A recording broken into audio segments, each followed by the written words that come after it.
दिनैनि दिनाव 9 नं बनरगाव समस्ति हिसाबै जे आवगायनायनि जिहेतु बे लामाया दिनै जोंना खोब स्ट्रङैनो जाबोगासिनो दं।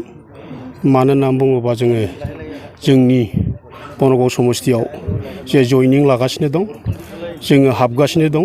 जों दैलि जों मथा मथि दरब्रै दरबा गामि आरो बिदिनो बुथ कमिटिखौ लोगो हमनानै आरो माखासे जोंनि बे बनरगाव समस्तियाव जाहा गोबां जाथि हारि दङ, जों गासैफोरखौ लोगो नांनानै जोङो दिनै जोंनि जिहेतु 9 नं बनरगाव समस्ति बे समस्तिखौ जोङो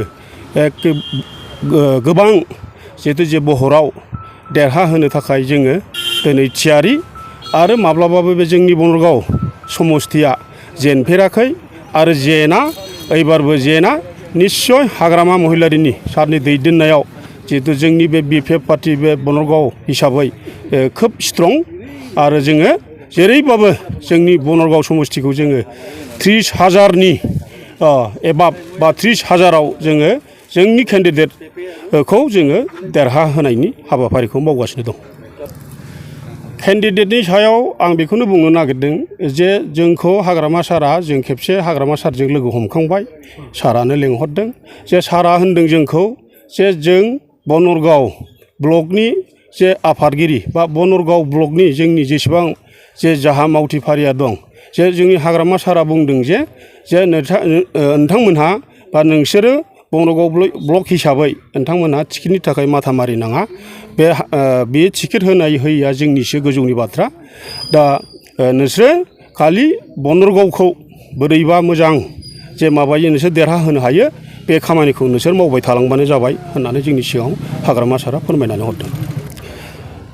जों पारसेन्ट माने आं दहाय बुंखाबाय, जोङो जोंनि जिहेतु बनरगाव समस्ति जे बेहाय जोंनि